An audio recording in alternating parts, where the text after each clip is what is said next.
This is what you got to understand. It's two aspects of the ego. First of all ego is not bad. But the ego is what allows us to have individual experience. It's the reason why you go through forgetfulness and you believe that you're a physical body instead of believing that you're the soul. Once you start believing that you are the things you possess, those things possess you. So literally, when you was a baby, you had no ego. You was pure soul. You was pure spirit. You was pure heart. And then somebody came along and started telling you, this is what's right.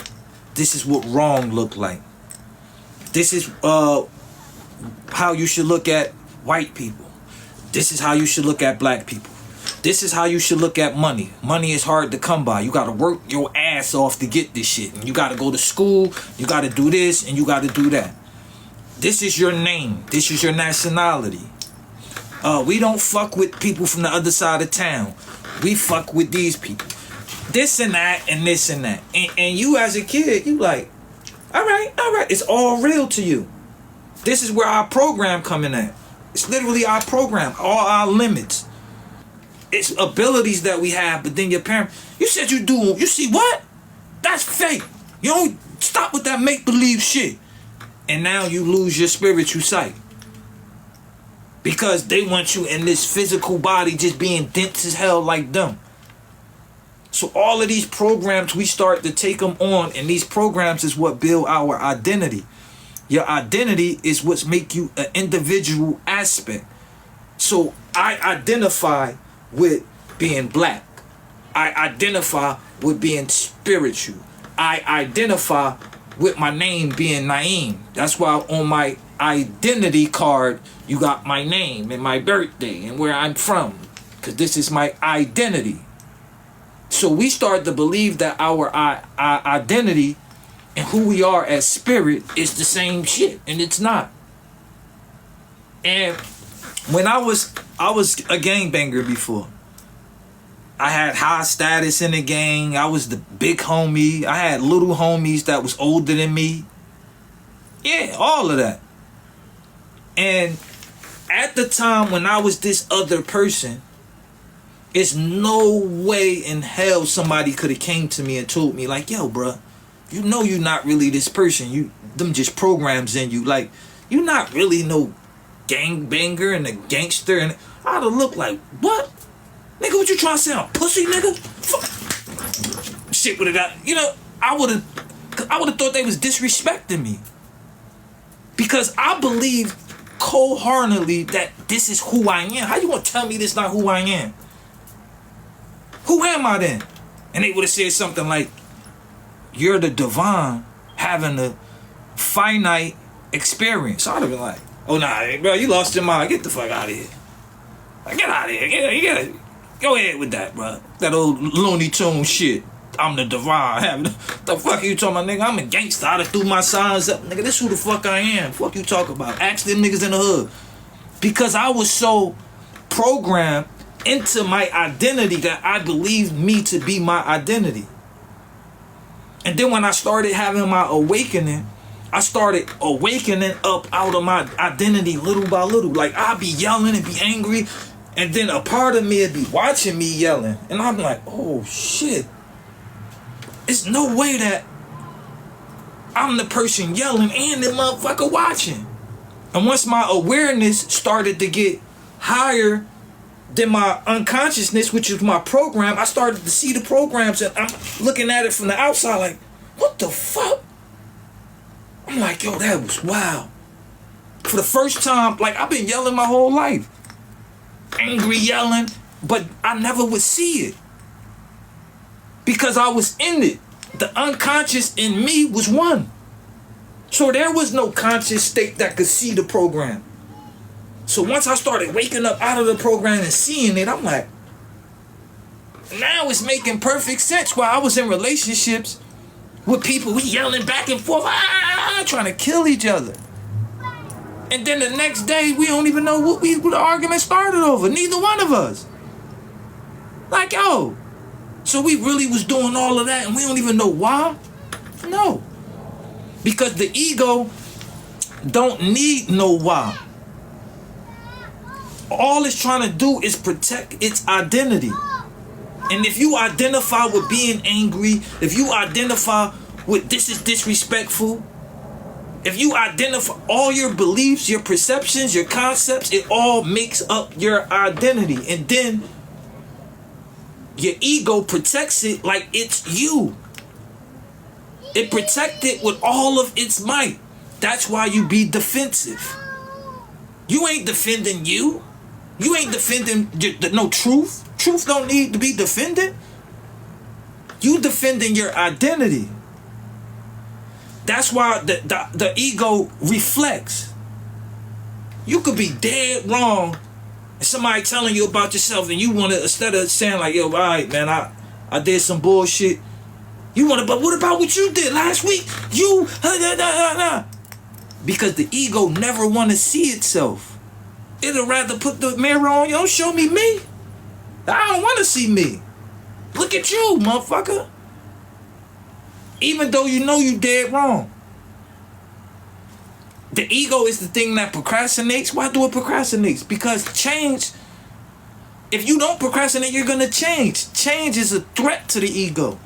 How are you going to stay the same and change? How are you going to be your identity and be what you're trying to be? It don't allow it. Complaining, that's the ego. Why do you think you complain? But because you get the, look at that. The motherfuckers, that shit fucking drunk. And you sitting there sipping your wine. I only sip a little bit of wine. This bitch fucking drunky. And because you don't want to see yourself, but you want to point out somebody else's shit. The ego plays the blame game. Because if you're not blaming somebody else, that means you got to take responsibility. That means you got to look in. That means you got to see yourself. So the ego started to blame. You the fucking reason got me mad as hell. Fuck out of here with that dumb. And it's like, no, you're mad because of the perception and the beliefs that you had. That person did do something, but that's not the reason you mad. And if what that person did is the reason you mad, that means that thing that person did should get everybody mad. Every single person that experienced that should be mad. But that's not true. Only you mad. And then you'll say something like, I don't give a fuck about other people.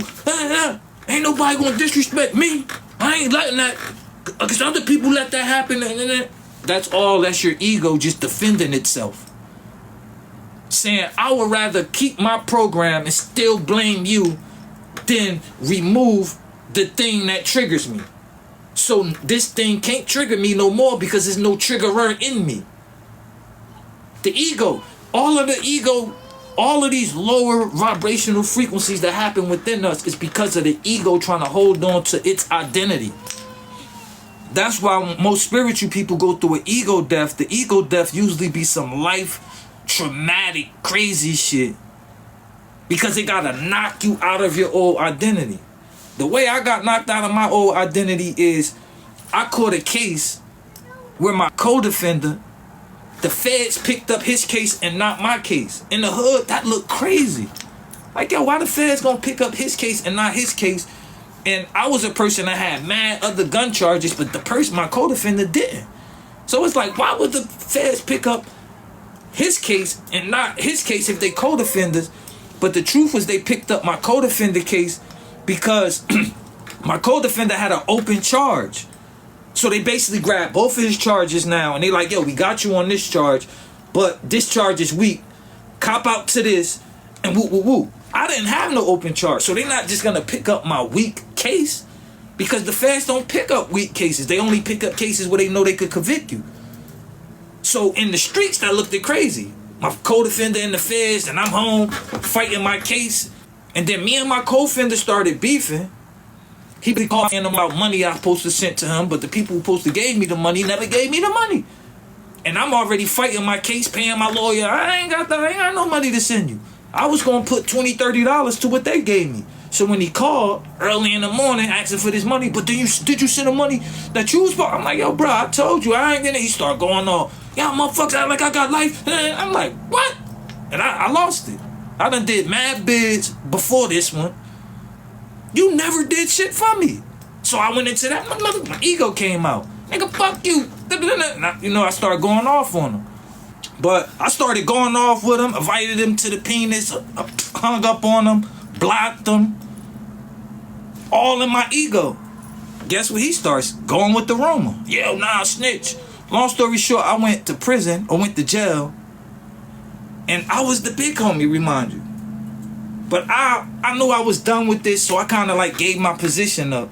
The person I gave my position to heard from my co-defender that I snitched and made a call for motherfuckers to jump on me. Imagine that. Now, the truth is, me being a hood person my entire life, if I ratted and they jumped on me, I got what I deserved. That wouldn't have killed my ego. That wouldn't have hurt me. Like, nigga, you shouldn't have ratted. The fuck are you talking about? But imagine not ratting and you've been gangbanging for 20 plus years, since 2000. Since 2000. This shit happened in fucking 2019. So imagine, no paperwork, none of that, and they traded on me. That shit killed my ego. It was no way I could continue being this fake ass gangbanger person. It just had me looking like, and then I had my actual paperwork because I got sentenced. And when you get sentenced, they give you a pre-sentence report and everything is in your pre-sentence report. I had that in my bag. So if they would have just came and asked me about it, I could have showed them, had proof that I'm not a rat. But they moved on me first, thinking they gonna get me up out of there, but I kicked up like a wild hyena, and then now I'm walking around with my paperwork. Like, fuck, this ain't that. Like, no. Showed them my paperwork, and now it's like, bad. I were bad. I could never unsee, I could never undo what I seen. No. There's no way I could be a part of y'all. Y'all don't think, like, y'all just puppets. And I actually cried when that happened. And I ain't crying on, y'all beat me up. Like, no, I got the best out of the person that tried. But I cried, just hurt. Like, how could y'all, how? Like, I gave my whole life to this gang shit. How? How could y'all trade on me out of all people with no proof? How? And before this time I cried, at that time, I swear to God on my life, I haven't cried since I was like 13 years old. Like, I'm talking about, I was that person in the car and such and such just died that we grew up with, everybody crying, and I'm just like, it is what it is type energy. Like, I was all out of tears. And I had broke my wrist, and my aunt basically was like, yo, you crying, that ain't gonna make your wrist stop hurting? And I was like, yo, my wrist been hurting for 4 hours. And crying ain't help. So I'm like, yo, shit, all you doing is looking like a pussy. And I believed her. Never cried again after that age, 13. Up into this. So all of the hurt, all of it started coming out. My ego died that day. I literally saw me die that day. I never was the same person again. Me trying to be that gangbang, nigga, that shit died right there. But it took a dramatic situation. It took for them to try. I needed that to boot me out of that program. It was a fucking program. And I never put that costume back on. I never played that role again. And I was on my way to prison. So now I'm in prison and, you know, having thoughts like, you know, should I be like, I'm meditating in the yard. I'm hearing people walk past, like, because everybody sleep. This was before COVID. I'm hearing people walk past. What the fuck this nigga think here, monk? Man, fuck what they thinking. I know what I'm getting. Everybody Muslim, everybody Christian. I'm the only one in there meditating. But I lost my identity. I don't care what nobody think. I ain't trying to be no gangster. I ain't none of that. And then I don't even want to rep the name that people used to call me, because now I'm thinking like, yo, who else heard that? Put that on my name. So now I don't even want the name. And I really realized that these nicknames that we give ourselves, they hold the identity of the person that you become. So this is why calling on the name is basically you calling on that entity that is that name. So if you got a street name, you call yourself murder, killer, this and that. That ain't your government. When somebody call you your government, yo, don't be saying my fucking government. And it's the name your mother named you. That's because you so caught up in this identity that you don't want to even claim your true self. That was me. If you ain't my family, my mother, don't be saying my name. You don't know me. You know what I mean? You call me by my street name. But then I got to a point, don't call me that. And some people still see me, yo, say my street name. Like, nah, I don't go by that no more. Like, I ain't off that. Grown as hell. Feel me? I ain't no little kid out here gang banging. Like, nah, that shit ain't me. And then those people that looked up to me like, yo, what made you, like, stop fucking with it? And I ain't say, oh, they traded on me type shit. Like, yo, nah, I just gave them the real. Like, yo, that shit is a death trap. Like, you know what I mean? And I surpassed that way of thinking. That way of being. I'm beefing with the fucking Crips and beefing with the Black Kings and beefing with other sets. These people ain't never did shit to me. And I'm supposed to just be beefing with them over a color? Like, nah, you gotta give me something better than just that. Like, and then they start talking about, nah, back in LA, the homie such and such got killed. But fuck that nigga. You want me to beef with people I know over some shit happening in LA? The fuck are we talking about? But this is the shit that they brainwashed us with when I was a little kid. I'm beefing with people I went to school with over some shit happening in LA, and I'm from New Jersey. Like, what the fuck? And then once I got older and got cool with people from the other side, they was teaching them the same story. Yo, in LA, what the fuck, yo? What are we doing? We all out here brainwashed and stupid. But going back to the ego, because the ego is all about separation. So even amongst this gang stuff, it's like, we all the same gang, so we beef with them. But then, now we all different sets, so our sets beef with the other sets. Then in the set, oh, that ain't my big homie. They ain't under my line. Now you beefing with different lines. Then the line, so nah, they ain't my big homie. Then you beefing with different people from the big homie. This shit is it was separate and separate and separate until you realize you just there by yourself. Looking around like, damn, where the homies go? The ego separates everything because the whole thing is about separation. When they talk about Set in the ancient Egyptian, it's the ego. And Set have to fight Heru or Horus. That's the Greek name. Horus represents the conscious mind. In religion, Set became Satan. Horus became Christ. He was the Christos. He was the all-seeing eye, the light bearer. So religion just took these concepts, but it's still talking about the lower self. This why even in the Bible it say the devil was kicked out of heaven because it started off as one. Everything starts off as one.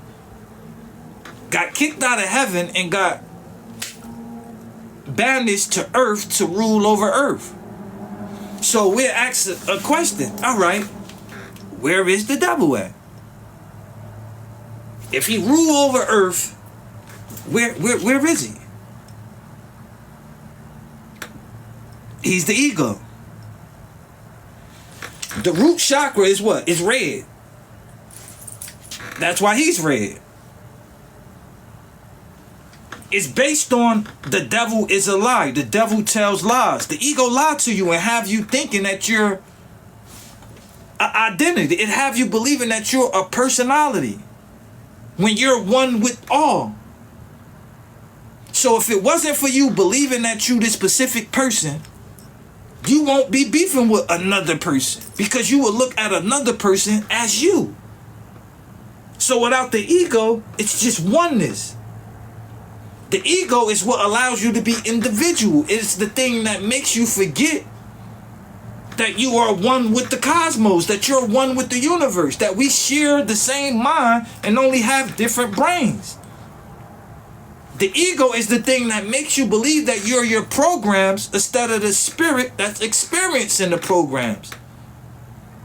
The ego is the thing that makes you believe that you're your emotions instead of the spirit that's having the emotions. You would say shit like, I'm mad. You're making anger your identity instead of identifying with anger.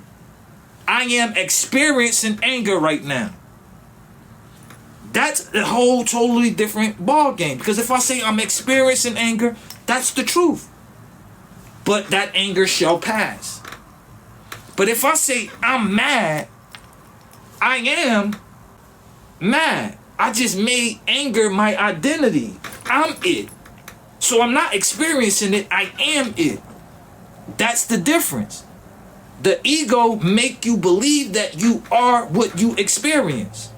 And you probably had a lot of experiences from the past that you went through and it made you who you are, but you're not the experience. You're the person that had the experience. I'm sure everybody lied at least one time in their life. Do that make you a liar right now? No, you just a person that experienced lying. But you're not the lie that you experienced. You experienced it. But if you experience lying over and over and over, you will become a liar.